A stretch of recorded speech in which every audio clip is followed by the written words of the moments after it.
మత్తయి సువార్త, మత్తయి గారు రాసిన సువార్త 2వ అధ్యాయం. మత్తయి గారు రాసిన సువార్త 2వ అధ్యాయం మొదటి 5 వచనాలు చదువుకుంటాం. రాజైన హేరోదు దినములయందు యోదయ దేశపు బెత్లెహేములో యేసుక్రీస్తు వారు పుట్టిన పిమ్మట, ఇదిగో తూర్పు దేశపు జ్ఞానులు యెరూషలేమునకు వచ్చి, యూదుల రాజుగా పుట్టినవాడు ఎక్కడున్నాడని తూర్పు దిక్కున మేము ఆయన నక్షత్రము చూసి ఆయనను పూజింపవచ్చితమని చెప్పిరి. హేరోదు రాజు ఈ సంగతి విన్నప్పుడు అతడును అతనితో కూడా యెరూషలేము వారందరూ కలవరపడిరి. కాబట్టి రాజు ప్రధాన యాజకులను, ప్రజల్లో నుండి శాస్త్రులను అందరినీ సమకూర్చి, క్రీస్తు ఎక్కడ పుట్టినని వారిని అడిగాను. అందుకు వారు, యోదయ బెత్లెహేములోనే, ఏలయనగా యోదయ దేశపు బెత్లెహేమా, నీవు యోధా ప్రధానులలో ఎంత మాత్రమును అల్పమైన దానివి కావు. ఇశ్రాయేలును, నా ప్రజలను పరిపాలించు అధిపతి నీలో నుండి వచ్చును. నా మాటలు అందరూ క్లియర్గా ఉన్నాయా? తమ్ముడు కొంచెం ఆ ఫ్యాన్ ఆపుతారు, ఫ్యాన్ ఆఫ్ చేస్తారు.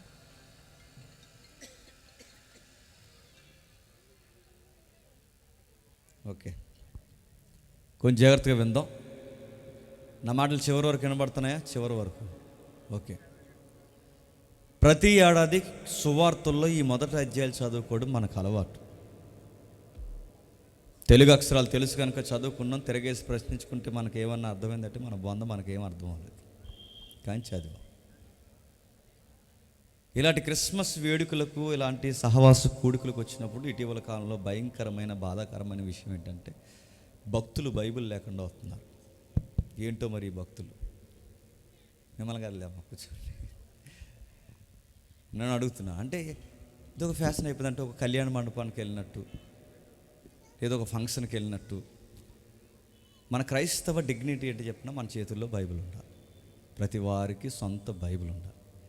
ఒక బోధకుడు పులిపీటి మీద నిలబడి, డయాస్ మీద నిలబడి మాట్లాడుతున్నప్పుడు ఆ సంగతులు ఆత్మ సంబంధమైనవా కావా, దేవుని చిత్తానుసారంగా మాట్లాడతాడు లేదా, కాస్తంత పరీక్షించుకోవాల్సిన బాధ్యత ఎవరిదో తెలుసా? సగటు విశ్వాసిగా మందే. ఆ బాధ్యత వెళ్ళాల్సిన అవసరం లేదు. నువ్వేం విన్నావో, నువ్వు ఎలా బతికావో నీకు తెలియకుండా జీవించినప్పుడు నీ జీవితాన్ని నీకే ఉత్తరవాదిగా మారిపోతుంది. ఇక్కడ జాగ్రత్త. వాక్యాన్ని చదివాం. ఏం జరుగుతుంది? మత్తయి గారు రాస్తున్న సమయానికి ఈ ప్రపంచంలో అడ్డగోలు రాజకీయాలు జరుగుతున్నాయి. ఏం జరుగుతున్నాయి? మత్తయి గారు ఈ సువార్త రాసే సమయానికి ఒక భయంకరమైన నియంత పరిపాలన జరుగుతుంది. సువార్త రాసే సమయానికి పరిస్థితులు రకరకాల గందరగోళ పరిస్థితుల్లో ఉన్నాయి. ఆయన రాస్తూ రాస్తూ ఏమంటున్నాడంటే, మత్తయి గారు, నేను రాస్తున్న సంగతులకి ఆధారాలు ఉన్నాయి, నేను రాస్తున్న సంగతులకి సాక్ష్యాలు ఉన్నాయి, నేను రాస్తున్న సంగతులు ఇదిగో ఇవి వాస్తవాలని చెప్పడానికి చరిత్రలో ఈ ఆధారాలు ఉన్నాయని ఆయన చెబుతున్న సంగతులకి ఆధారం చూపించడానికి తెర మీదకి ఎవరిని తీసుకొస్తున్నాడు తెలుసా? హేరోదు యొక్క చరిత్రను తెస్తుంది. అంటే క్రీస్తు చరిత్ర వాస్తవం అని చెప్పడానికి ఏ చరిత్ర చూపిస్తున్నాడు? హేరోదు చరిత్ర. మీకు చాలాసార్లు చెప్పిన మాట నేను చెప్తున్నాను, వినండి. ఒక విషయం మనం మాట్లాడుకుంటున్నప్పుడు అది నిజమా అబద్ధమా కాదా మనకు తెలియాలంటే దానికి చరిత్ర, భౌగోళిక సాక్ష్యము, ఆ వ్యక్తుల యొక్క నేపథ్యము లిటరల్గా మనకు ఎప్పుడైతే కనబడుతుందో ఆ సంగతులు నిజమని నమ్మాలి. రెండో మాట చెప్తున్నాను, జాగ్రత్తగా వినండి. అయితే ఈ సువార్త విషయాలు మనం చదువుతున్నప్పుడు, చిన్నప్పుడు మనం కథలు వింటున్నప్పుడు మన పెద్దమ్మలు, అమ్మమ్మలు మన కథలు చెప్తారు. ఏమని కథ చెప్తారు? అనగనగా ఒక రాజు, ఆ రాజుకి 7 కొడుకులు, ఆ 7 కొడుకులు ఏటకెళ్ళారు. ఏటకెళ్ళిన వాళ్ళు ఆ ఏటకి జింకలను కొట్టడానికో పులులను కొట్టడానికో ఎలక, కేవలం చేపలు పట్టడానికి వెళితే వాళ్ళకి మళ్ళీ 7గురికి ఒక్కొక్కటే పడిందంట. మరి అవి మాట్లాడుకున్నా ఏంటో నాకు తెలియదు.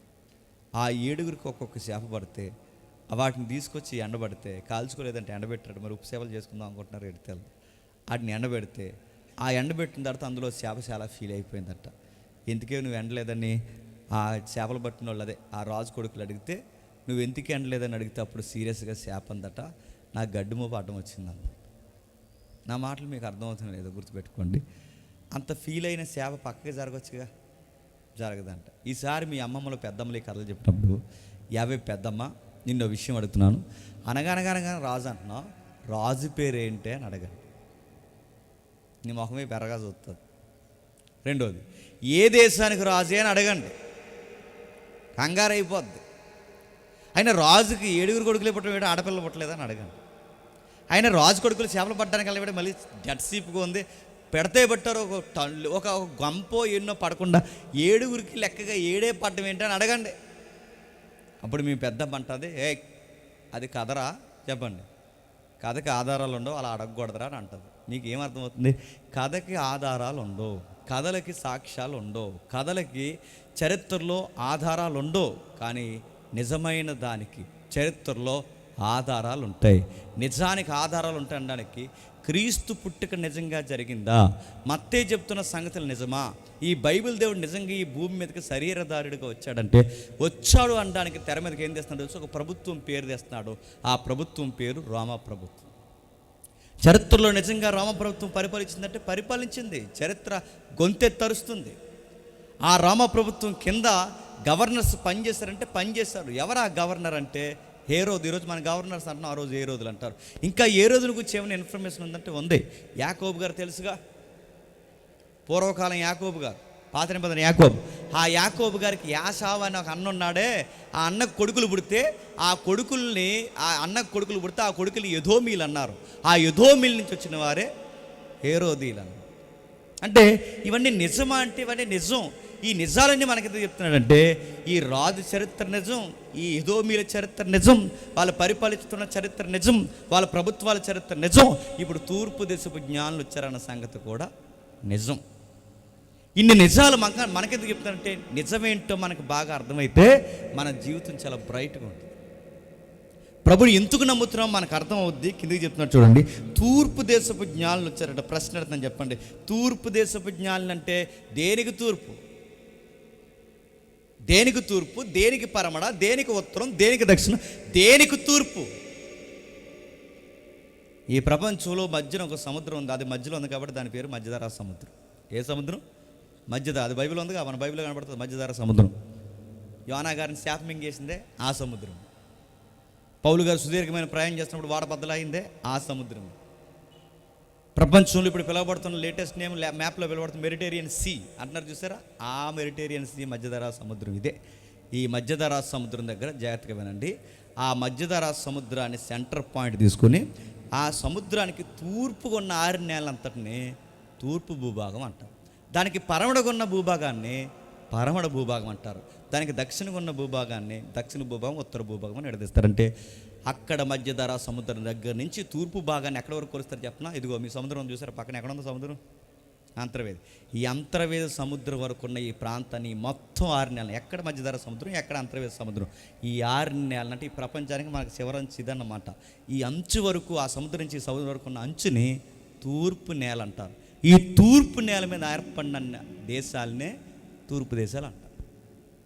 మీకు అర్థమైన చూడండి, అసలు విషయాలు ముందున్నాయి.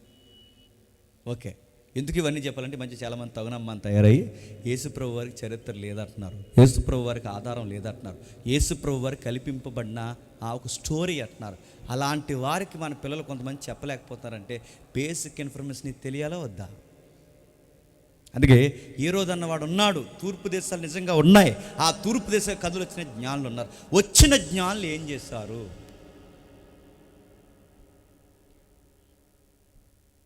యూదుల రాజుగా పుట్టినవాడు ఎక్కడున్నాడు?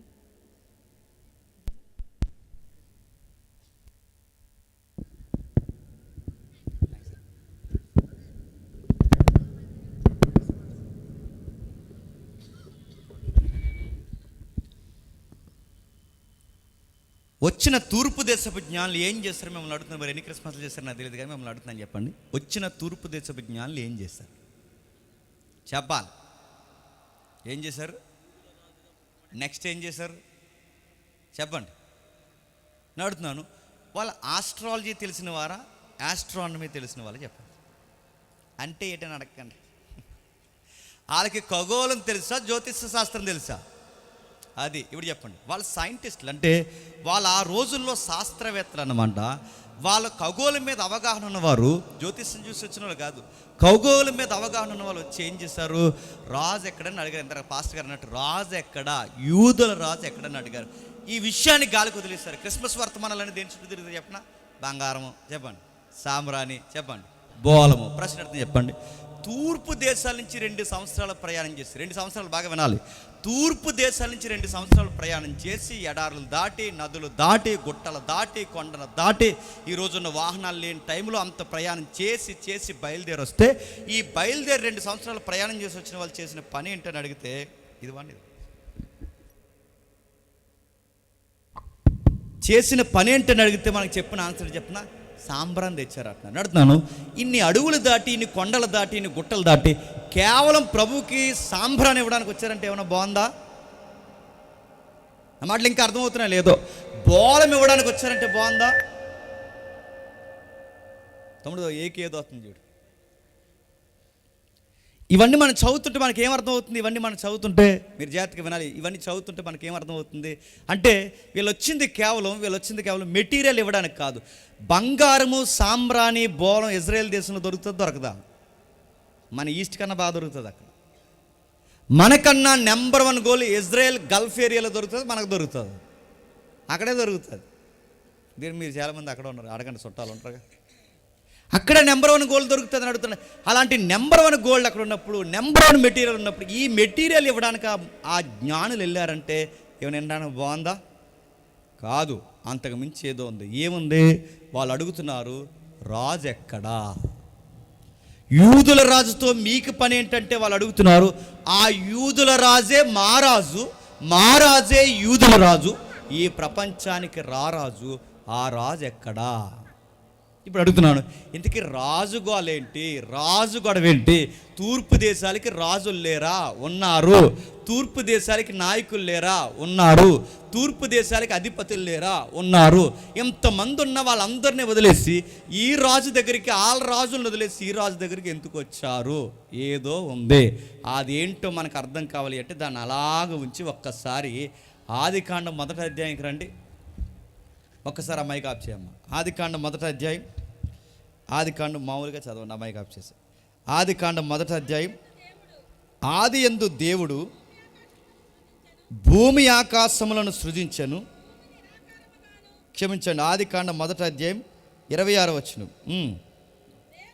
దేవుడు మన స్వరూపమందు మన పోలిక చొప్పున నరులను చేయుదము, వారు సముద్రపు చేపలను, ఆకాశ పక్షులను, పశువులను, సమస్త భూమిని, భూమి మీద ప్రాకు ప్రతి జంతువుని ఏలుదురుగాకని పలికను. ఇప్పుడు జాగ్రత్తగా వినండి. మొట్టమొదటి మానవులను తయారు చేసినప్పుడు దేవుడు మాట్లాడుతున్న మాటలు ఏంటి తెలిసి? ఈ ప్రపంచాన్ని ఏలాలి. ఇంకా భోజన కార్యక్రమాలు అవ్వలేదా? యేసుప్రభు 2వ రాకడ వచ్చినా మన వాళ్ళందరూ భోజనం చేస్తారండి. ఇక్కడ ఇంత వర్తమానం వినబడుతుంటారు, సీరియస్గా తినేసి పొల్లు కొట్టుకుంటున్నారు. రమ్మానండి ఆ బ్యాచ్ని, రాకడొచ్చేలా ఉంది. పెద్దమ్మలు అందరూ తయారయ్యారు అక్కడ. ఈ టైంకేనా మెసేజ్ టైం అన్నా? ఈ టైం అయినా మెసేజ్ టైం ఇదేనా? కరెక్టేనా? కావాలని లంచ్ టైంలో నాకు ఇచ్చారా? ఇదేనా? ఉంటే అదైనా ఉండాలి, ఇదైనా ఉండాలి. అది ఇది అనడానికి ఇది పెళ్ళి కాదు, నేను మళ్ళీ చెప్తున్నాను. ఉంటే అది, లేకపోతే ఇది. ఇది ఇచ్చినప్పుడు అది ఉండకూడదు, అది ఇచ్చినప్పుడు ఇది ఉండకూడదు. మనం ఏదో పెద్ద హోటల్ని పిలిచినట్టు పిలిచి కూర్చోబెట్టి భోజనాలు పెడితే నాకు దేనికి ఇదంతా? ఒక్కో స్పీకర్కి ఒక టెంపర్ ఉంటుంది. నాకుండే టెంపర్ ఏంటంటే మీరు సరిగా వినకపోతే ఇప్పుడే ఆమె నేను ఎత్తాను. ఒక అరగంట తినకపోతే చచ్చిపోరని చెప్పండి వాళ్ళకి, రమ్మ వెళ్ళిన తర్వాత తింటారు. అది సైలెంట్గా తినమనండి, దేవుడు వాళ్ళని ఆశీర్వదించగా. సరే, లేదా మాట్లాడొద్దా? సరే, ఇది జరుగుతుంది చూడండి. ఆదికాండం 1వ అధ్యాయం 26వ వచనం. దేవుడు మన స్వరూపమందు మన పోలుకు చొప్పున నరులను చేయదము, వారు సముద్రపు చేపలను, ఆకాశ పక్షులను, పశువులను, సమస్త భూమి మీద ప్రాకు ప్రతి జంతువుని ఏలుదురుగాకని పలుకును. ఆగుదాం, జాగ్రత్తగా వినండి. ఏలే వారిని ఏమంటారు?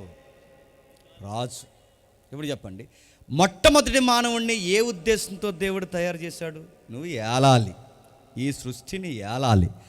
ఆదాము అవ్వల్ని, నిన్నైనా నన్నైనా సృష్టిలో దేవుడు ఎందుకు తయారు చేశాడంటే మనల్ని ఏలికలుగా ఉండడానికి తయారు చేశాడు. ఆదాం పర్పస్ అంతకేనంటే ఆదాం పర్పస్ అయినా నీ పర్పస్ అయినా ఈ భూమి మీదకి వచ్చిన ఏ మానవుడైనా తన రాజ్యంలో తన సార్వభౌమ అధికారం కింద ఆయన కింద మనం ఈ సృష్టిని పరిపాలించే అధికారులుగా ఉండాలనే దేవుడు మనల్ని తయారు చేశాడు. ఏలేవారిగా ఉండాలని తయారు చేశాడు. కానీ విషయం ఏంటి చెప్పిన, వాళ్ళు ఏలేవారిగా ఉండాలయ్యా అంటే బానిసలైపోయారు. మొట్టమొదటి మానవుడు ఏలికగా రాయల్టీ చూపించలేకపోయాడు. మరి ఏం చేశాడు? నువ్వు జాగ్రత్తగా ఉండు, నువ్వు ఏలాలి. నడుతాను. ఎలా ఏలుతాడు? ఆకాశ పక్షుల్ని, భూజంతువుల్ని, భూమి మీద ప్రాగుతున్న ప్రతి జీవిని ఒక్క మానవుడు ఆ రోజుల్లో ఎలా ఎలగలడు? ఇప్పుడు మాట్లాడుకున్న లెక్కల ప్రకారం, నశించిపోయిన లెక్కల పక్కగా తీస్తే ఇప్పుడున్న జీవరాశి లెక్కల ప్రకారం 84 లక్షల జీవరాశులు ఉన్నాయి. ఎన్ని లక్షలు? 84 లక్షల జీవరాశిలో ఆదాము ఎలా పరిపాలించగలడు? ఇప్పటికీ సముద్ర గర్భంలో అంతు చిక్కని జీవులు ఉన్నాయి. జలకెనలు దొరుకుతాయేమని కెమెరా వేసి తిరుగుతున్నారు, దొరకదులేండి, ఇంకా ఉన్నాయని తిరుగుతున్నారు. అమెజాన్ అడవుల్లో ఇప్పటికీ తెలియని జీవరాశి ఉంది. ఇప్పటికీ మన కంటికి కనబడిన వింత జీవులు తిరుగుతున్నాయి. ఎడారి ప్రాంతంలో ఇసుక తెన్నెల్లో బ్రతుకుతున్న అనేక వింత జీవులు ఉన్నాయి. నిన్నో మొన్నో ఇంకా సముద్రంలో ఏదో పెద్ద పాము బతుకుందంటారు. అది బతుకుందో చచ్చిందో కూడా ఇప్పుడు ఎవరికి తెలియదు.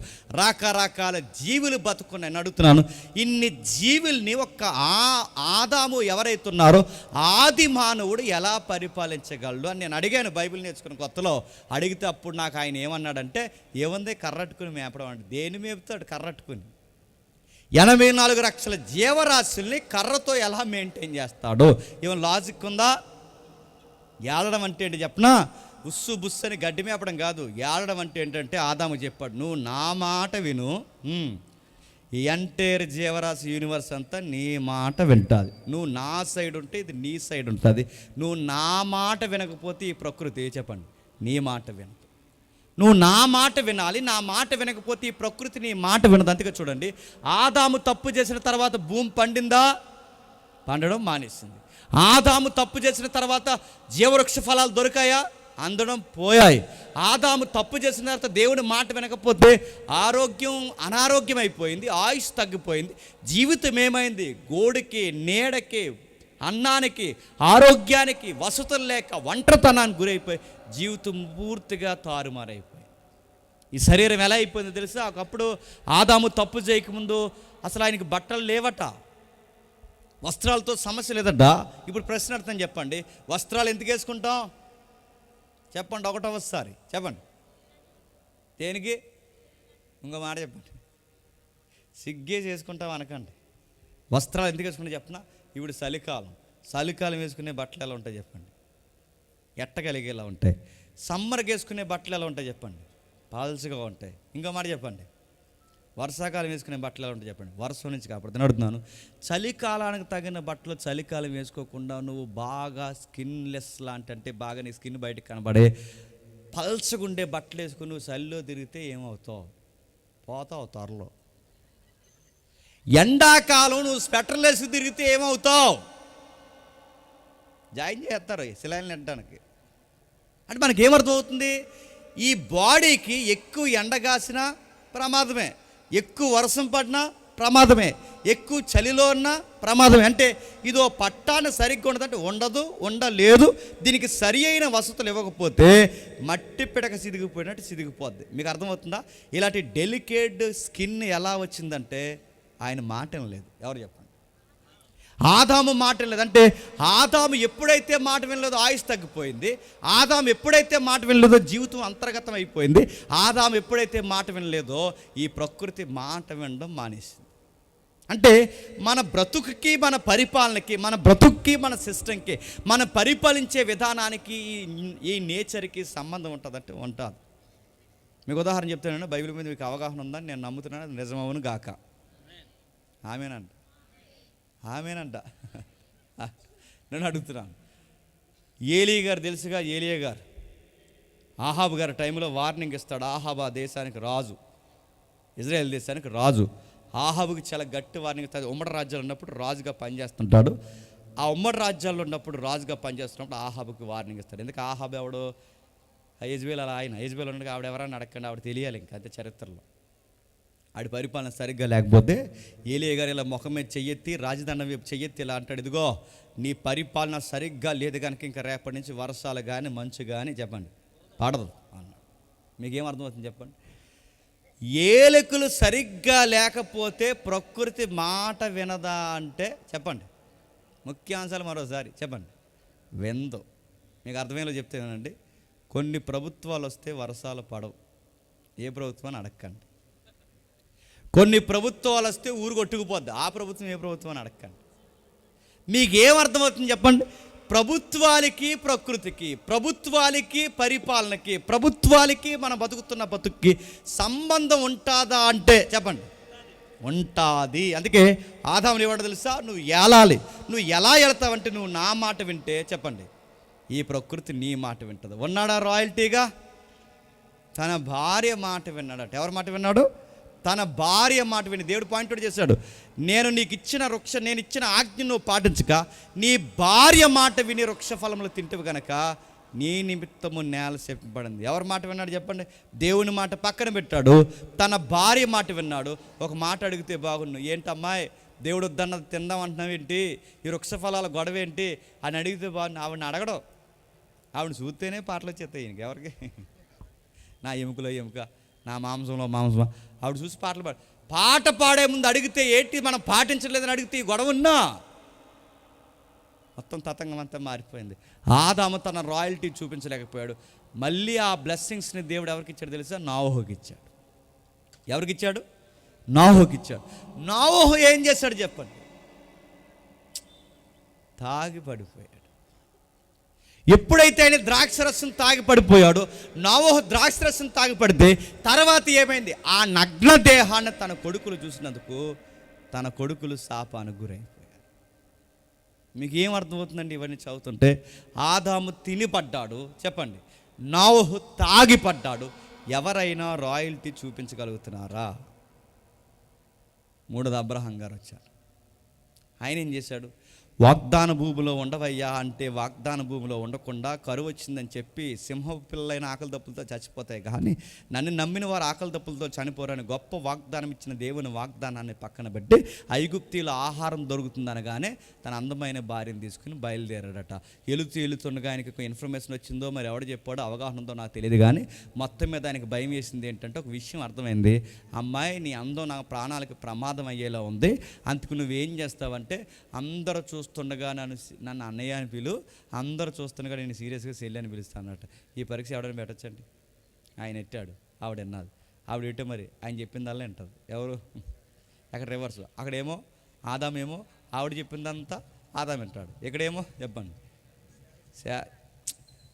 అబ్రహాం చెప్పిందంతా శారాం వింటాడు. విన్నాడు. వెళ్ళారు, ఐగుప్తికి వెళ్ళారు. ఏమైంది? నా మాటలు వినండి. ఐగుప్తిలో డబ్బు ఉంది, ఐగుప్తిలో ఆహారం ఉంది, ఐగుప్తిలో అధికారం ఉంది, ఐగుప్తిలో అన్నీ ఉన్నాయి. కానీ ఐగుప్తిలో ఏం లేదు చెప్పనా? భయం లేని తనం ఎక్కువైపోయింది. విలువలు లేవు. ఎప్పుడు మీకు ఒకటే గుర్తు, మేము టౌన్లో ఉంటున్నాం, మా పిల్లలు సిటీలో ఉంటున్నారు, ఓకే ఉండండి కాదంటలేదు, ఉత్తములైతే భక్తులైతే ఉంటారు. కానీ అక్కడ ఉన్నప్పుడు జర జాగ్రత్త, ఎక్కడికన్నా ప్రమాదం అక్కడ ఎక్కువ ఉంటుంది. ఎందుకంటే టౌన్స్లో సిటీస్లో స్టడీస్ ఉంటాయి, పవర్ ఉంటుంది, మనీ ఉంటుంది, అప్డేట్ కల్చర్ ఉంటుంది. కానీ ఏముండవు చెప్పిన? ఎథిక్స్ ఉంటుంది. మా పిల్లలు అక్కడ ఉంటారని చెప్పకండి, ఎచ్చలవిడితనం ఎక్కువ ఉంటుంది, ఉండదా? మా వాళ్ళు అక్కడ ఉన్నారని చెప్పకండి, భయంకరమైన పరిస్థితులు ఉంటాయి. అబ్రహాంకే భయం వేసింది ఆ రోజు అప్డేట్ కల్చర్ అని ఐగుప్తికి వెళ్తున్నప్పుడు. అయ్యో ఆ కల్చర్లో మా కుటుంబాన్ని ఏం చేస్తారని చెప్పి నన్ను సీరియస్గా అన్నయ్య అని పిలు, నేను చెల్లి అని పిలుస్తానంటే ఆయన పిలిచేస్తుంది అన్నయ్య అని. ఈయన కూడా పిలిచేస్తున్నాడు చెల్లి అని. వీళ్ళిద్దరు పిలుచుకుంటే ఐగుప్తులను అధికారులు అందరూ చూశారట. ఈ అధికారులకి బుద్ధి జ్ఞానం లేదు వీళ్ళకి. ఎందుకంటే అధికారులు అంటే ఏం చేయాలండి? ఎవరికి ఇల్లు లేదో, ఎవరికి వాకులు లేదో, ఎవరికి ఆహారం లేదో, ఎవరికి సరైన వసతులు లేవో అవి చూసి చెప్పాలి చక్రవర్తికి, సింహాసనం మీద ఉన్న ఫరోకి. అయ్యే ఈ ఏరియాలో నీళ్ళు దొరుకుతలేదు, ఈ ఏరియాలో పలానా ప్రాబ్లం ఉంది, ఈ ఏరియాలో ఇల్లు లేవని చెప్పాలి. ఈ అధికారులు దొంగ అధికారులు చెప్పట్లేదట. ఏం చెప్పినా కొత్తగా ఆవిడొచ్చింది మన దేశానికి అని చెప్పారు. ఇది ఈ తరం అధికారులాగా ఉన్నారు. మీకు అర్థమవుతుందో లేదో. ఆవిడొచ్చిందని ఆవిడని చూసి వీళ్ళు మురిసిపోయారట. వీళ్ళు మురిసిపోతుంటే ఆడు మురిసిపోయాడు. పైన కూర్చుని ఎవడు ఆ సింహాసనం కూర్చుని ఆడు మురిసిపోయి అన్నాడట, ఏకంగా అబ్రహాం గారిని బావగారు చేసుకుందాం అనుకున్నాడు. ఎవరు మరి చెల్లెని పిలుస్తున్నాడు కదా, మరి అబ్రహాం గారిని బావగారు చేసుకుని చెప్పి గిఫ్ట్లు మీద గిఫ్ట్లు ఇచ్చేస్తుంటే ఈవిని తీసుకెళ్ళి ప్యాలెస్లో పెట్టాడు. అప్పుడేం చెప్తే బాగుంది, ఆవిడ చెప్పట్లేదు, ఈయన చెప్పట్లేదు. పైనుంచి దేవుడు ఊరుకుంటాడా? తన పిల్లల మీద కన్నేస్తే వెంటనే వచ్చి అన్నాడు, అరే అబ్బాయి తెల్లారి సరిగ్గా ఆవిడని పంపలేదంటే చెప్పండి, మొత్తం నీ మెడక మీద తలకే ఉండదు అన్నట్టు వార్నింగ్ ఇచ్చి వ్యాధులు చేసి నశింపు చేసేస్తాను ఏమనుకున్నావు కానీ కంగారు అయిపోయి అబ్రహాం గారు పిలిచి, ఏడు బాబు ఇలా అన్నావు, నువ్వేదో అనుకున్నావు, మీ చెల్లి నువ్వు బావగారు అనుకున్నాను నేను, నువ్వు ఇలాంటి పని చేసే పెట్టి అర్జెంటుగా మీ ఆవిడని తీసుకెళ్ళిపోయే బాబని. ఆ పంపుతున్నప్పుడు వస్తూ అబ్రహాం ఏం తెచ్చాడు చెప్పనా? ఒక చాప వస్తువుని తెచ్చుకున్నాడు. నేను అనగానే స్టోరీ మొత్తం అర్థమైపోయింది, వివరించకుండా ఎవరికి? దావీదు గారికి. అప్పుడు అన్నాడు, ఏం చేయమంటావు అంటే ఏం చేసలేదు, పశ్చాత్తాపడడం తప్ప. దావీదు కూడా ఏమయ్యాడు? దేవుని ఉద్దేశానుసరైన మనుషులు ఏమాడు చెప్పిన ఫెయిల్యూర్ అయ్యాడు. దావీదు తర్వాత దావీదు కొడుకు సింహాసనం మీదకి వచ్చాడు. ఎవరు చెప్పండి? సొలొమోను గారు. ఏం చేశారు సొలొమోను గారు? Official 700, unofficial 300. ఏటని అడగండి, అదంతే. 1000 మంది. ఈ 1000 మందిని అడుగుతున్నారు, ఏం చేశారు? సొలొమోను జ్ఞానం వినడానికట తూర్పు దేశాల నుంచి జ్ఞానులు వచ్చారట. సొలొమోను జ్ఞానం వినడానికట చీకటి కడ నుంచి శాబాదేశపు రాణి వచ్చిందట. సొలొమోను జ్ఞానం వినడానికి భూపతులు అధిపతులు అందరూ వచ్చారట. సొలొమోను మాటలు విని రాజులు రాణిలు అన్నారట, మేము రాజ్యంలో పరిపాలించే కన్నా మీ ఇంట్లో పనులు గుండిపోతే చాలన్నారట. అంత మాటలు విని ఫిదా అయిపోయారు రాజులు రాణిలు కూడా. అలాంటి రాజుగారు అంత ఎత్తుకెదిగితే రాను కాలం ఎలా అయిపోయింది చెప్పిన, సొలొమోను మాటలు వినే రోజులు పోయాయి. సొలొమోను భార్యల మాటలు వినే రోజులు వచ్చేసాయి. సొలొమోను మాటలు వినే రోజులు పోయాయి, భార్యల మాటలు వినే రోజులు వచ్చాయి. భార్య మాట విన్నందుకు వాళ్ళు ఏం చేశారు? భార్యలు అందరూ కలిసి విగ్రహారాధన చేశాడు. దేవుడు 2-3 సార్లు మాట్లాడినా త్రోవ తప్పిపోయాడు. ఎవరు చెప్పండి? సొలొమోను. ఇవన్నీ చదువుతుంటే మీకు ఏమర్థమవుతుంది? ఆదాము దగ్గర నుంచి సొలొమోను వరకు అందరూ ఇలానే ఉన్నారంటే ఇలాగే ఉన్నారు. ఒక్కరైనా సరిగ్గా ఏలికగా పరిపాలన చేయగలుగుతున్నారా? ఆ తర్వాత ఏమైంది? దేశం 2 ముక్కలైంది. ఏమైంది? 10 గోత్రాలు ఒక పక్క పోయాయి, 2 గోత్రాలు ఒక పక్క పోయాయి. 10 గోత్రాల వారిని ఇశ్రాయేల్ అన్నారు, 2 గోత్రాల వారిని యూదులు అన్నారు. అటువైపు ఏమో 21 మంది రాజులు, ఇటువైపు ఏమో 20 మంది రాజులు. మొత్తం 40 నుంచి 41, 42 మంది రాజులు అధికారికంగా పరిపాలిస్తే ఈ 41 నుంచి 42 మంది రాజులు దేశాన్ని పరిపాలించి ఏం చేశారంటే మొత్తానికి దేశాన్ని విగ్రహారాధన దేశంగా మార్చేస్తారు. సిరియా దేవతలను తెచ్చారు, మోయాబీ దేవతలను తెచ్చారు, అమోనీయుల దేవతలను తెచ్చారు, ఇరుగుపోరు కామాదు దేవతలను తెచ్చారు. ఆ పైన ఏదైతే ఉన్నారో రకరకాల దేవతని బేర్స్బా నుంచి లెబనోన్ పర్వతాల వరకు ప్రతి దేవతను తెచ్చి ఆ దేశంలో పెట్టారు. పూర్తిగా విగ్రహారం దేశంగా మారిపోయింది. దేవుడు యొక్క నిర్ణయానికి వచ్చి ఈ ప్రపంచానికి ఒక సంకేతం ఇచ్చారు, మీరెవ్వరూ ఈ ప్రజలను పరిపాలించలేరు. ఆదాము దగ్గర నుంచి 42 మంది రాజుల వరకు ఒక్కడైనా తినంగా పరిపాలించారా? అప్పుడు దేవుడు తిట్టాడు ఈ ప్రజల్ని, ప్రవక్తను పంపించి. ఏమని? యెషయా గ్రంథం 1వ అధ్యాయం 1వ వచనం చూడండి, ముగిద్దాం. యెషయా గ్రంథం 1వ అధ్యాయం 1వ వచనం నుంచి.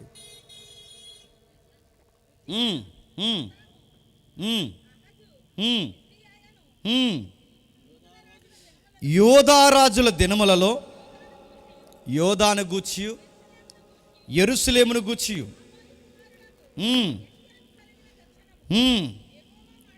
యెహోవా మాటలాడుచున్నాడు.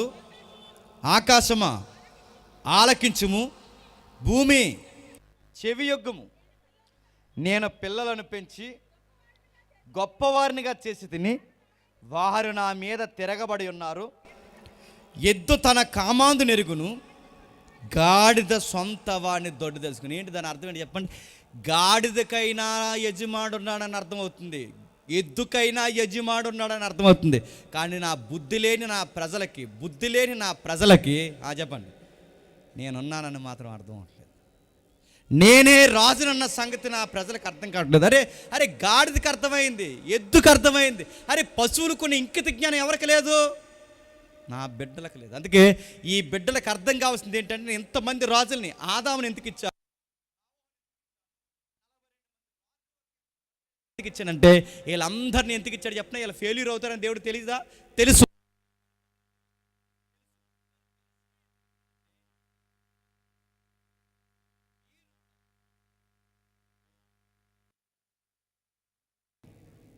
మిమ్మల్ని మీరు పరిపాలించుకోలేరు, మిమ్మల్ని మీరు సాకలేరు, మిమ్మల్ని మీరు మాటిచ్చి మాట మీద నిలబడలేరని చెప్పడానికే ఇదిగో ఆదాము దగ్గర నుంచి 42 మంది రాజుల వరకు మిమ్మల్ని మీరు పరిపాలించుకోలేరని తెలుసుకోవడానికే ఎంతమంది రాజుల్ని దేవుడిస్తే వీళ్ళు నిలబడ్డారా? అప్పుడు దేవుడే నిర్ణయానికి వచ్చాడు. నిన్ను నాయకుడిని చేస్తే నువ్వు చేసే పని ఏంటో తెలుసా? నిన్ను నాయకుడిని చేస్తే నువ్వు చేసే పని ఏంటో, నిన్ను నాయకుని చేస్తే నువ్వు చేసే పని ఏంటి, నిన్ను నాయకుని చేస్తే నువ్వు చేసే పని ఏంటి చెప్పిన, మీరందరూ కలిసి మీ జాతిని, మీ కుటుంబాన్ని, మీ పిల్లల్ని, మీ మనవల్ని, మీ కూతుర్ని, మీ తాలూకోల్ని బాగు చేసుకోవడానికి పరిపాలిస్తారే తప్ప అందరికీ సమానమైన న్యాయం ఇస్తారా? ఇది మనుషులకు అర్థం కావాలి. అందుకే నువ్వు అదే స్వార్థంతో ఉన్నావు, నువ్వు అదే స్వార్థంతో ఉన్నావు. అందుకే మీరు చూడండి, నిమ్రోదు పరిపాలన దగ్గర నుంచి ఈరోజు ప్రభుత్వ పరిపాలన వరకు ఏ ప్రభుత్వం వచ్చినా ప్రజలకి ఎరగదీసేది, ఒరిగేది ఏమీ లేదు. వచ్చి ఏం చేస్తారు చెప్పిన, ఈడొచ్చేమో ఆడ నరస చేస్తాడు, ఆడొచ్చి ఈ నరస చేస్తాడు, దున్నపోతూ దెబ్బలాడుకుని చెప్పండి లేగదోళ్ళని చంపారు. లేగదోళ్ళు ఎవరు? ఓటర్స్, మనమే. వాళ్ళలో బాగుంటారు, వీళ్ళు ఒక్క పరిపాలన సరిగ్గా ఉందా? వాగ్దానాల్లో వాగ్దానం ఏంటి చెప్పండి? వాగ్దానాల్లో వాగ్దానం ఏంటంటే, నేను మళ్ళీ చెప్తాను, అన్ని ప్రభుత్వాల కోసం వాగ్దానాలు ఎప్పటి నుంచి చెప్తున్నారు? అన్ని ప్రభుత్వాలు ఏమని చెప్పినా మా చిన్నప్పటి నుంచి చెప్తున్నారు. ఏమనంటే, మేము వచ్చిన తర్వాత పూర్తి మద్య నిషేధం, ఇలా బంద చేస్తారు, మద్య నిషేధం ఏమీ చేయరు. మద్యాన్ని పూర్తిగా నిషేధం చేస్తారని అడుగుతున్నాను. మన చిన్నప్పుడు ప్రభుత్వాలు చేస్తాయన్నాయి, చేశాయా? మనం ఎదిగిన తర్వాత కొన్ని ప్రభుత్వాలు చేస్తాయన్నాయి, చేశాయా? సెంట్రల్ ప్రభుత్వాలు మొదలుకొని స్టేట్ ప్రభుత్వాలకు చెయ్యి ఎందుకు చెప్పినా, అసలు ప్రభుత్వాలకు వచ్చే ట్రెజరీయే చెప్పండి వాళ్ళు చేస్తారా? అందుకే వాగ్దానం చేస్తారట, ఏమని? మన ప్రభుత్వం వస్తే ఏం చేస్తామంటే మళ్ళీ మనం బ్రాండ్ తెస్తామన్నారు. ఏంటి బ్రాండ్? ఏంటి నా మాటలు మీకు అర్థమవుతున్నాయి అంటే, స్కూల్ కడతాము, చదువులు చెప్పిస్తాము, పిల్లల్ని ఎదిగిస్తాము, ఇది నేర్పిస్తాం, అది నేర్పిస్తాం, అప్డేట్ కల్చర్ తెస్తాం. ఇది కాదు వాగ్దానం. ఈ వాగ్దానాల్లో వాగ్దానం ఏంటి చెప్పిన, మళ్ళీ మందు తెస్తాం అన్నారు. నేను అడుగుతున్నాను, ఈ మందు తాగే మా అయ్యలు తెచ్చారు, ఈ మందులు తాగే మా తాతలు తెచ్చారు, ఈ మందులు తాగే మా కుటుంబాలు రోడ్లు పడ్డాయి, మా తల్లులు విధవరాండ్లు అయ్యారు, మళ్ళీ వీళ్ళు వచ్చి పరిపాలన చేసేది చెప్పినా మనకి దేనికి మరిగామో అవే వాగ్దానాలు మనకి ఇస్తారంట. ఏమనాలండి ఈ ప్రభుత్వాలని? వచ్చి ఏం చేస్తారంటే ఏమీ చేయరు అని అడుగుతున్నాను. వచ్చి ఏమీ చేయరు, వాళ్ళ జాతిని బాగు చేసుకుంటారు, వాళ్ళ ప్రజలను బాగు చేసుకుంటారు. ఇవేని మళ్ళీ చెప్తాను, పంచాయతీ అధికారుల వరకు కూడా వాళ్ళ పిల్లలు కుటుంబాలు బాగుంటాయి తప్ప అందరూ బాగుంటారా? ఇక్కడ పంచాయతీ కూడా నాకు తెలవండోయ్. నేను ఎంటైర్ విషయాలు చెప్తున్నాను, ఎంటైర్ విషయాలు బాగుంటాయా? ఎప్పుడు మేము అక్కడ ఉంటాం, మీరు ఎప్పుడు అక్కడ ఉంటారు. ఎందుకు ఇలా జరిగింది? అందుకే ఒక మనిషిని పరిపాలించలేడు, ఒక మనిషి ప్రకృతిని పరిపాలించలేడు, ఒక మనిషి సరి అయిన పరిపాలన ఇవ్వలేడు. కనుక ఈ మనుషులను పాలించడానికి దేవుడే మానవుడిగా రాజుగా రావాల్సి వచ్చిందంట. That is Christmas. గుర్తుపెట్టుకో. దేవుడు ఎందుకు వచ్చాడంటే, ఈ ప్రపంచ రాజకీయం ఒక మాయా, ఈ జెండాలన్నీ ఒక మాయా, ఆ నీడ కిందకి వెళ్ళకండి, మీ జీవితాలు పతనం అవుతాయి. ఈ రాజకీయాలు ఈ రాజుల కింద కాదు మీరు దూరాల్సింది. మీకు రాజు ఉన్నాడు చెప్పండి, ఆ రాజు దగ్గరికి రండి అని పిలిపివ్వడానికి జరిగిన మొదటి క్రిస్మస్సే జ్ఞానులు అడిగారు కింగ్ ఎక్కడా అని, రాజు ఎక్కడా అని అడిగారు. అందుకే ఆయన గురించి రాస్తున్నప్పుడు యెషయా ఎంత బాగా రాశాడు చూడండి. ఒకసారి 9వ అధ్యాయం 6వ వచనం ముగిద్దాం. 9వ అధ్యాయం 6వ వచనం, 9వ అధ్యాయం 6వ వచనం. మనకు శిశువు పుట్టెను, మనకు కుమారుడు అనుగ్రహింపబడెను, ఆయన భుజము మీద రాజ్యభారం, ఆయన భుజాల మీద చెప్పండి రాజ్యభారముండును, ఆయన భుజాల మీద చెప్పండి, చదవండి ఒకటోసారి చెప్పండి. ఆయన భుజాల మీద ఏముంది? రాజ్యభారముండును. ఆయన భుజాల మీద ఏముంది? రాజ్యభారముండును. మూడోసారి చెప్పండి, ఆయన భుజాల మీద ఏముంది? రాజ్యభారముండును. ఇప్పుడు చెప్పనా, ఈ ప్రపంచ రాజకీయం చేయలేని రాజకీయం అంతా భుజాల మీద పెట్టుకుని పుట్టిన ఆయన పేరు నజరేయుడైన యేసు. ఆయన వచ్చింది దేనికి? ఇదిగో ఈ మనుషుల కిందకి వెళ్ళకని చెప్పడానికి వచ్చాడు ఆయన. ఈ జెండాల కింద కూలోళ్ళ పని చేయకని చెప్పడానికి వచ్చాడు ఆయన. రథాల ముందు పరిగెట్టొద్దని చెప్పడానికి వచ్చాడు ఆయన. మానవులకు ఉడుగుని చేయొద్దని చెప్పడానికి వచ్చాడు ఆయన. నా యొద్దకు రండి, మీ ప్రయాసలు మీ భారాలన్నీ పక్కన పెట్టి, ఇదిగో రాజ్యము సమీపించుచున్నది, నా రాజ్యంలోకి రండి అని పిలుపునివ్వడానికి వచ్చాడు ఆయన. ఇప్పుడు చెప్పండి, ఇన్ని రాజ్యాలు వచ్చాయి. ఇక్కడ ఉంది మనకి ఏదైతే ఉందో మన గల్ఫ్ హబ్, క్షమించండి, మన బంగాళాఖాతం హబ్లో నుంచి మన చిన్నప్పటి నుంచి ఎత్తున్నారు గ్యాస్. నడుతున్నాను, ఈ గ్యాస్ అంతా తీసి ఈ కోనసీమ దత్త తీసుకుంటే నడుతున్నాను. నన్ను ఏం చేసినా పర్లేదు, నా మీద స్ట్రైక్ చేసినా పర్లేదు, నేను సీరియస్ చెప్తాను. ఇంత గ్యాస్ ఎక్కడికో పోతుంది తప్ప ఈ కోనసీమ జిల్లా ఎందుకు బాగుపడలేదు? అటువైపు పోతే మైనింగ్లో ఎంతో బాస్కెట్ దొరుకుతుంది, ఇంత బాస్కెట్ ప్రపంచ దేశాలకు పోతుంది. నడుతున్నాను, ముందున్న ప్రభుత్వాలు ఏం చేశాయి, ఇప్పుడున్న ప్రభుత్వాలు ఏం చేశాయి, ఆ ప్రభుత్వాలు ఏం చేశాయి చెప్పినా మన వనరుల్ని అమ్మేస్తున్నాయి. గుర్తుపెట్టుకోండి, మనది నేల ఏంటో చెప్పినా, మన నల్లరేగడి, మన నేల ఎర్రరేగడి, రెండు మిళితమైన, అంటే పంటలకు అనుకూలమైన స్థలం. ఇంత అనుకూలమైన స్థలంలో దిగుబడి వస్తుందా మన పంటలకి? ఒకవేళ పంటకి దిగుబడి వస్తే రేటు కడుతున్నారని చెప్తాను. ఏం చేస్తున్నారు చెప్పండి? ఇంత మంచి నేల ఉంటే మీరు గల్ఫ్ దేశాలకు వెళ్ళండి, ఎడారిలో బుర్జు ఖలీఫా గడిహే రాళ్ళు, బుర్జు ఖలీఫా ఎడారిలో సముద్రంలో ఉన్న నీరుని 9 pHగా వడకట్టేస్తున్నారు వాళ్ళు. మీరు చూసారు లేదో, సముద్రాన్ని వెనక్కు దోసే సిటీ కట్టేశారు వాళ్ళు. ఎవరో ఇసుక మీద. మనకి ఇసుక ఉందా? నల్ల రేగడి ఉంది, కానీ మనకు పంట లేదు. ఒకవేళ పంట ఉన్న రేట్ లేదు. మీకేమర్థమవుతుంది చెప్పండి? వనరులున్నా, ఏ ప్రాంతానికి, జిల్లాకు కానీ, రాష్ట్రానికి కానీ, దేశానికి కానీ ఇన్ని వనరులున్నా ఎందుకు అందరూ బాగుపడలేదు? ఇంకా సెంటినేల కోసం వెడుతున్నాం, ఇంకా నీడ కోసం వేడుతున్నాం, హాస్పిటల్ వసతుల కోసం వేడుతున్నాం, పిల్లల చదువుల కోసం వేడుస్తున్నాం. ఇవన్నీ దేనికంటే ఇంత ప్రాబ్లం దేనికి చెప్పినా, ప్రకృతిలో వనరులు ఉన్నాయి, ప్రకృతిలో కావాల్సిన సౌకర్యం ఉంది, కానీ ఎందుకు అందరికీ సమానంగా అందట్లేదు చెప్పినా? పరిపాలన లోపం. గుర్తుపెట్టుకోండి.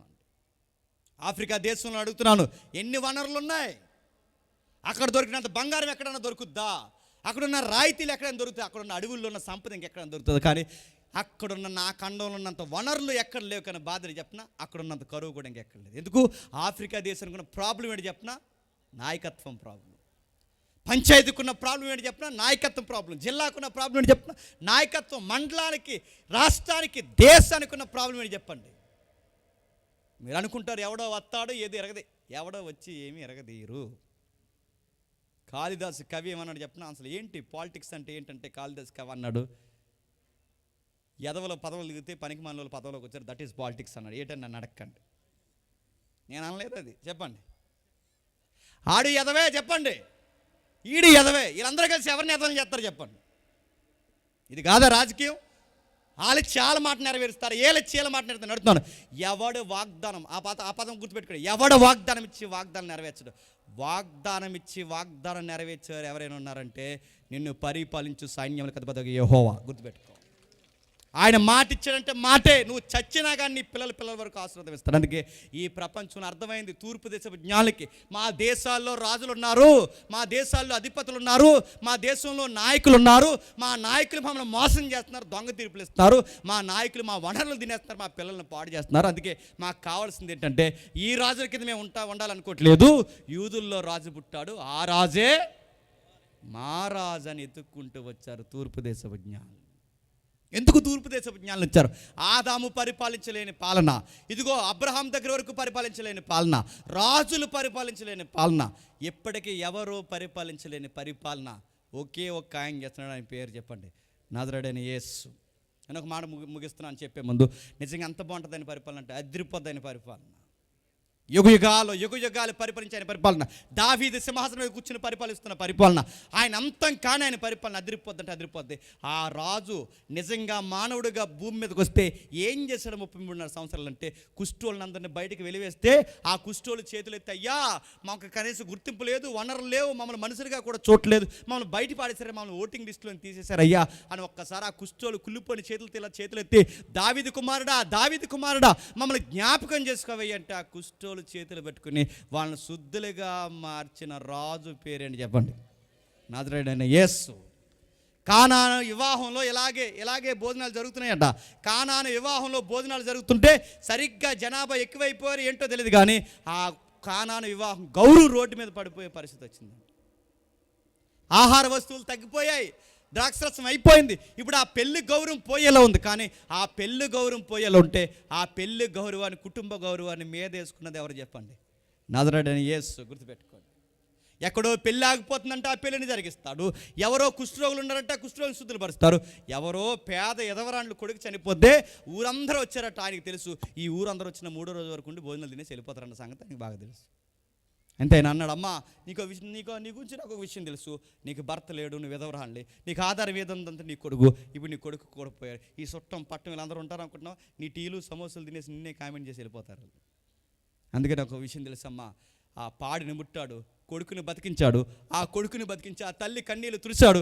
నీ కొడుకుని తీసుకుని మళ్ళీ అనుగ్రహించాడు. ఎవరు ఈ రాజు చెప్పండి? నజరేయుడైన యేసు రాజు. ఈయన పరిపాలన కిందకి వస్తే ఏం పంట చెప్పనా? నీకు ఆకలా, ఇబ్బందా, సమస్య, అనారోగ్యమా, ఏదున్నా ఈ రాజు ఒక మాట అన్నాడు, నా రాజ్యాన్ని నీతిని మొదట ఎతకండి, మీకు కావలసినవన్నీ చెప్పండి. అది వాగ్దానం. ఆయన మేనిఫెస్టో ఎక్స్ప్లెనేషన్ ఏంటి చెప్పినా? నా రాజ్యాన్ని నీతిని ఎతకండి, మీకు ఏం కావాలన్నా ఇస్తాను. అయితే నన్ను సీఎం అని చేయ ప్రభు అని అడక్కో, ఎందుకంటే నువ్వు పరిపాలించలేవు. వెళ్ళేటప్పుడు నాకు వజ్రమంటే ఇవ్వ, ఎందుకంటే నువ్వు మామూలుగానే నిలబడవు. నువ్వు సీఎం అయితే మా కోనసీమ ముందే అమ్మేస్తావు. అందుకే నేను ఇస్తాడా? నా మాట అర్థం. నీకు వజ్రం దొరికితే ఎవరినన్నా తినంగా ఉంచుతావా? పైనుంచి కింద చూస్తావు వాళ్ళందరినీ. డబ్బులు ఉంటే మన మాటలు మరి. అందుకే దేవుడు ఆశీర్వదిస్తాడు.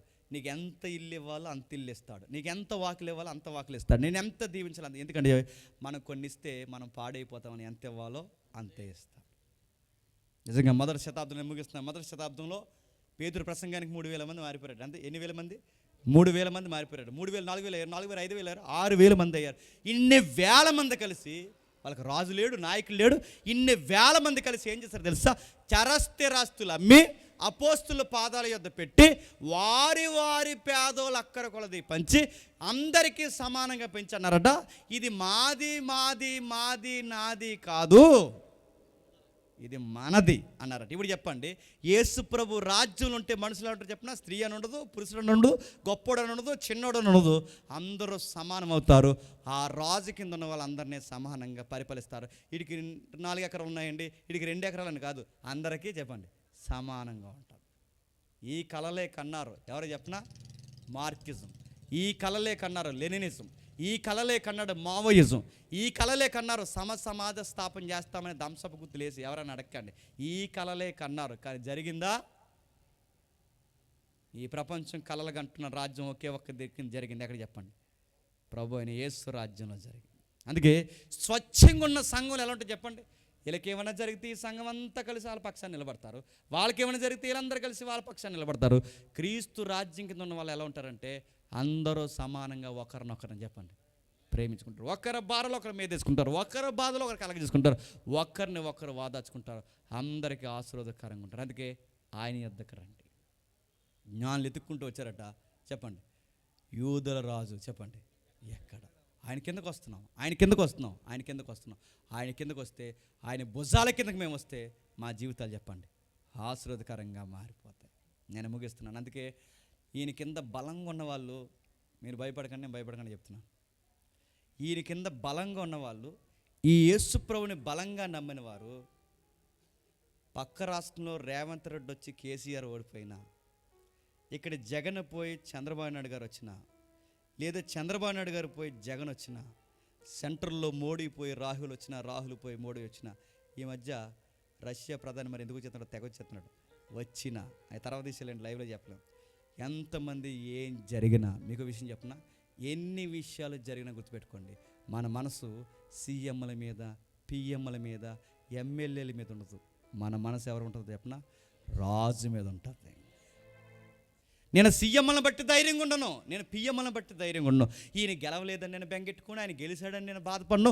ఆ రాష్ట్రంలో ఏదో జరిగింది, సెంట్రల్లో మళ్ళీ మోడీ వచ్చాడేటట్టు నేను బెంగెట్టుకుని. ఎందుకంటే నన్ను పరిపాలిస్తున్నది వీళ్ళు కదా. నేను ఓటు అయితే వేస్తాను, కానీ నా మనసు చెప్పండి రాజు. ఆయన పరిపాలిస్తుంది. ఎందుకంటే ఒకరిని ఎక్కించేవాడు ఆయనే చెప్పండి, ఒకరిని దించేవాడు ఆయన, ఒకరిని ఆశీర్వాదకరంగా మార్చేవాడు ఆయన. రాజుల హృదయాల్ని నీటి కాలవల్ల చెప్పండి తిప్పేది ఆయన. అందుకే నా బాధ వచ్చిన ఎవరికి చెప్పుకుంటాను చెప్పండి? నా రాజుకి చెప్పుకుంటాను. నేను ఎమ్మెల్యే గారి దగ్గరికి వెళ్ళను. నాకు సమస్య వచ్చినా ఎవరికి చెప్పుకుంటాను చెప్పండి? నా రాజుకి చెప్పుకుంటా. నాకు సంతోషం వచ్చిన ఎవరికి చెప్పుకుంటాను చెప్పండి? నా రాజుకి చెప్పుకుంటా. అందుకే జ్ఞానులు పరిగెట్టుకుంటూ వచ్చారు. మా సమస్య ఏ రోజు నువ్వే తీర్చాలని లేదు. మా సమస్య రాజులారా మీరే తీర్చాలని లేదు. మా సమస్యకి సమాధానం అదిగో ఆ సమాధానకర్త ఉన్నాడు. ఆయనే మా సమాధానకర్త అని ఆయన ఎత్తుక్కుంటూ వచ్చారు. నేను చాలా దిక్కులు చెప్పిన ఉదాహరణ మీకు చెప్తున్నాను, నేను ముగిస్తున్నాను. ఒక ఏరియాలో చింత చచ్చిన పులుపు జావని ప్రెసిడెంట్ ఉన్నాడు. ఎవరన్నా అడగండి. వయసు పెద్దది కానీ పులుపు అసలు మాత్రం బాగలేదు. ఆ ఏరియాలోకి కొత్తగా వచ్చిన డాక్టర్ల అమ్మల్ని చాలా ఇబ్బంది పెడుతూ ఆ డాక్టర్ అమ్మకి బీపీ షుగర్ చూడమని, ఓ ఈ డాక్టర్ అమ్మ ఎలా రా ఇదిగా షుగర్ చూడు అనేవాడు. అంటే అబ్యూజ్గా మాట్లాడి డబుల్ మీనింగ్తో మాట్లాడితే ఆ జూనియర్ డాక్టర్లు క్రిస్టియన్స్ చాలా బాధపడ్డారు. ఇంటికి వచ్చారు. డల్గుండం తన భర్త చూశాడు. ఏం అలా ఉన్నావు అని అడిగాడు. భర్తకి చెప్పలేకపోయింది, ఎందుకంటే ఏ భర్త ఇలాంటి విషయాలు సహించలేడు. దాయాలు అడుకుంది. భర్త ఇలా అన్నాడు, నాకు కూడా చెప్పనంత సీక్రెట్ ఉందా అని అడిగాడు. అలా కాదండి అంది. మరి ఏంటి చెప్పు, నువ్వు బాధ నాకెందుకు చెప్పకూడదంటే చెప్పేసింది. ఆ ఏరియాలో ప్రెసిడెంట్ కూడా ఉన్నారు. మేము అక్కడ ఉద్యోగం చేస్తున్నాం, తప్పుగా మాట్లాడతాడు, తప్పుగా చేతులు తాగుతాడు. ఇప్పుడు మేము ఏమైనా ఎదిరించామంటే మా మీద రిపోర్ట్లు రాస్తాడు, మళ్ళీ మా ఉద్యోగంలో ఇబ్బంది అవుద్ది, మాకు ఏం చేయాలో మాకు అర్థం కావట్లేదంటే కేసు పెడదాం అన్నాడు. ఎందుకులండి మళ్ళీ తతంగ గొడవలన్నీ, మనల్ని బాధ పెట్టి ఆయన కొరకు ఆయన సీటీ మీద ఆయన పేరు రాసి ప్రార్థన చేద్దామన్నారు. నెలలు ప్రార్థన చేశారు. తర్వాత మర్చిపోయారు. అలా ఆవిడని అడిగాడు, ప్రెసిడెంట్ కూడా వేటని అడిగితే అప్పుడు చెప్పారు, రాఘవనండి అవును మర్చిపోయానండి, ఊర్లో అడుగు వస్తుంది. అడుగు వచ్చి సాయంత్రం చెప్పింది. ఆ చెప్పిన సమాధానం ఏమిటి చెప్పిన, ఊరని వెళ్ళాడట, ఎప్పుడు వెళ్ళాడో తెలదట, వస్తాడు రాదు తెలదట, అసలు బతుకున్నాడు లేదు కూడా ఎవరికి తెలదట. మీకు ఏమర్థమైంది? నిన్ను ఎవడైనా బాధ పెడితే సీటీ మీద పేరు రాసి ప్రార్థన చేయి, ఊరు వెళ్తారు, రారు. ఇంకా నీ రాజు అలా సెటిల్ చేస్తాడు. మళ్ళీ చెప్తున్నాను, నీ సమస్య ఏదైనా, అందుకే ఆయన ఒక వాగ్దానం ఇచ్చాడు. ఏమని చెప్పినా, మీకు మీరే పగ తీసుకొనక్క చెప్పండి, నాకు అవకాశం ఇవ్వండి, నేను సెట్ చేస్తా. ఆడి మోతుబరైనా ఎవడైనా, ఎవరితో మీరు గొడవలు పెట్టుకోవద్దు, ఎవరి మీదకి మీరు కాళ్ళు తవ్వద్దు, ఏది బాధపడొద్దు, ఏ ఆకలికి భయపడొద్దు, ఏ కరువుకి భయపడొద్దు, ఏ మనుషులకి భయపడొద్దు, ఏ తుఫానికి భయపడొద్దు. నువ్వు యేసుతో ఉన్నావు, యేసు నీతో ఉన్నాడు, ఆయనను బట్టి ధైర్యంగా ఉండు. సమస్య ఎంతైనా దానికి ఎదురు నిలబడు, ఆ పొంగిని అనిసేస్తాడు ఆయన, గుర్తుపెట్టుకో. క్రిస్మస్లో ధైర్యం ఏంటి చెప్పినా, క్రిస్మస్లో ధైర్యం ఏంటి చెప్పినా, నాకు రాజు ఉన్నాడు. అది క్రిస్మస్ మెసేజ్. నాకు రాజు ఉన్నాడు. ఆ రాజును అర్థం చేసుకుని నాలాగే మానవుడిగా భూమి మీదకి వచ్చాడు. ఆ రోజు జ్ఞానులను వాదార్చాడు, నీతిమంతులను వాదార్చాడు, ఇప్పుడు నన్ను వాదారుస్తున్నాడు. నేనున్నానని ఈ ఏడాది క్రిస్మస్లో నీకు ధైర్యం ఇచ్చాడు. చెప్పండి, నాకు ధైర్యం ఇచ్చాడు. అందుకే ఈ క్రిస్మస్ని మనసులో పెట్టుకుని వెళ్ళిపోండి, ఇంటికి వెళ్ళిపోండి, ఎవరి కిందకి దూరకండి, ఎవరి యొక్క మన్నను పొందకండి. నీకు ఏ సమస్య ఉన్నా మోకాళ్ళు వేసి సీటీ మీద పేరు రాసి నీ సమస్య ఏదైనా దేవునికి చెప్పండి. నీకు దేవుడు తగిన సమాధానం అనుగ్రహించి క్రిస్మస్ కాంతులు నీ జీవితంలో దేవుడు నింపునుగాక. Amen, amen, amen.